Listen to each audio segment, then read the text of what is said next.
Hello friends. आज के इस लेसन में हम बात करेंगे नेगेशन ऑफ एन स्टेटमेंट के बारे में।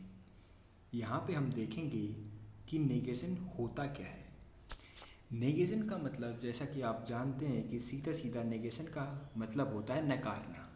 तो हम क्या करेंगे कि हमें कोई सेंटेंस दिया हुआ होगा तो हम उसको नकारेंगे। नकारने के लिए हम क्या करेंगे, उसको मना करने के लिए हम क्या करते हैं कि अगर वो बोलेगा कि ये ऐसा है तो हम क्या बोलेंगे कि ये ऐसा नहीं है।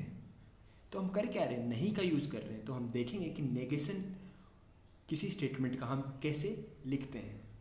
तो आइए फ्रेंड्स देखते हैं कि नेगेशन को लिखने के तरीके क्या हैं और नेगेशन होता क्या है, इसकी रिप्रेजेंटेशन कैसे करते हैं और इसका सिंबल क्या है। तो फ्रेंड्स अगर हम बात करें नेगेशन की तो हम देख सकते हैं कि नेगेशन होता क्या है। अगर हमारे पास कोई स्टेटमेंट है P, तो उस स्टेटमेंट का the denial of statement P is called negation. Statement P को नकारना, डिनायल का मतलब नकारना, किसी स्टेटमेंट को नकारना होता है नेगेशन। अगर हमारे पास सेंटेंस P है तो नेगेशन होगा हमारा, नेगेशन का सिंबल होता है ये। और इसको रीड कैसे करते हैं, इसको रीड करते हैं नोट P। मतलब इस सिंबल का मतलब क्या है, नोट P। ठीक, तो अगर हमारे पास सेंटेंस है P तो उसका नेगेशन हो जाएगा नोट P। ठीक, ये तो हुआ नेगेशन, नाम से पता चल रहा है नकारना, जैसे कि मैंने आपको बताया। तो अब देखते हैं कि नेगेशन अगर हमारे पास किसी सेंटेंस का लिखना है, अगर सेंटेंस P है, मतलब कोई स्टेटमेंट अगर हमारे पास P है उसका अगर हमें नेगेशन लिखना है तो आइए देखते हैं कि उसके तरीके क्या हैं, हम उसे कैसे लिख सकते हैं। तो फ्रेंड्स अगर हम बात करें पहले स्टेटमेंट की, मतलब पहले तरीके की, तो हम कह सकते हैं कि पहला तरीका हम ये कर सकते हैं, उसमें हम ये लाइन यूज़ कर सकते हैं, it is not the case that, और फिर हम वो सेंटेंस रिपीट कर सकते हैं।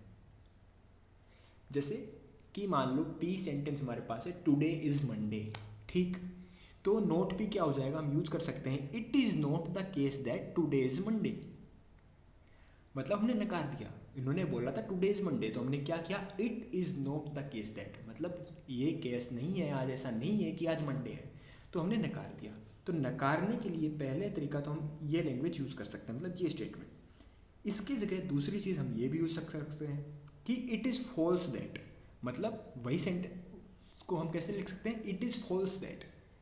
नकारना हम फॉल्स यूज़ करके भी कर सकते हैं, जैसे कि मैंने आपको बताया कि टुडे इज़ मंडे, तो उसको नकारेंगे कैसे, हम लिख सकते हैं it is false that today is Monday. तो क्या हो जाएगा कि यह गलत है कि आज मंडे है, तो मतलब नकार दिया हमने उस चीज़ को।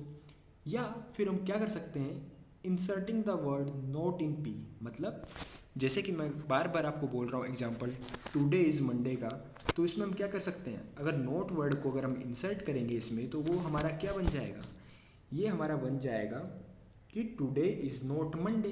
तो हमने क्या किया, सेंटेंस को नकार दिया। सेंटेंस क्या था, टुडे इज़ मंडे, तो हमने उसको नकारा कैसे, टुडे इज़ नॉट मंडे। तो हम क्या कर सकते हैं, इन तीन तरीक़ों से उसका नेगेशन लिख सकते हैं। पहले तरीके में हम क्या यूज़ कर सकते हैं, it is not the case that, it is not the case that, फिर वो सेंटेंस रिपीट कर देंगे। दूसरा तरीका है इट इज़ फॉल्स दैट, और फिर वो सेंटेंस रिपीट कर देंगे। तीसरा तरीका है नोट का यूज़ कर देंगे बस। तो एग्जाम्पल के लिए मैंने टुडे इज़ मंडे, तो पहले केस में क्या बन जाएगा नेगेशन उसका, it is not the case that today is Monday, negation हो गया। दूसरा तरीका क्या होगा, it is false that today is Monday. तीसरा तरीका क्या होगा, टुडे इज़ नॉट मंडे, हमने क्या किया, नोट को इंसर्ट कर दिया। तो ऐसे हम किसी भी सेंटेंस या स्टेटमेंट का हम नेगेशन लिख सकते हैं। तो फ्रेंड्स नेगेशन लिखना बहुत ही ईजी है, तो आइए देखते हैं इसके एग्जाम्पल्स। तो फ्रेंड्स हम यहाँ पे देखने की समझने की कोशिश करते हैं इस एग्जाम्पल के थ्रू कि नेगेशन है क्या।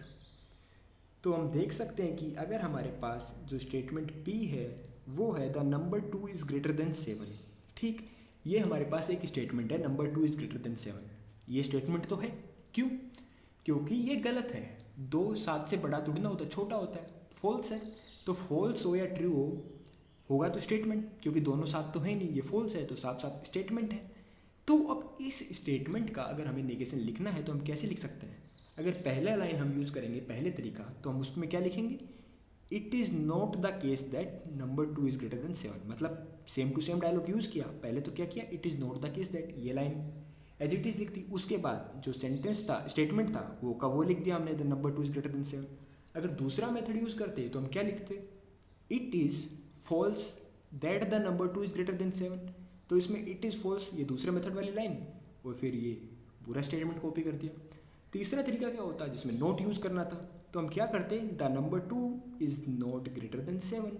तो ये तीनों के तीनों क्या हैं, इस स्टेटमेंट के नेगेशंस हैं। तो फ्रेंड्स, नेगेशन लिखना बेहद ईजी है। हम ये जो 3 मेथड मैंने आपको बताया कि तीनों क्या हम यूज़ कर सकते हैं, इनकी हेल्प से आप आसानी से नेगेशन लिख सकते हैं। तो फ्रेंड्स, मैं उम्मीद करता हूँ कि आपको नेगेशन का मतलब समझ में आ गया होगा। किसी स्टेटमेंट का नेगेशन लिखते कैसे हैं, ये भी आपको समझ में आ गया होगा। तो दोस्तों, अगर ये वीडियो आपके लिए हेल्पफुल साबित हुई है नेगेशन को समझने में, तो आप इस वीडियो को लाइक कर सकते हैं। और अगर आप हमारे चैनल पर नए हैं तो आप इस वीडियो को लाइक करके इस चैनल को सब्सक्राइब भी कर सकते हैं। Thank you friends.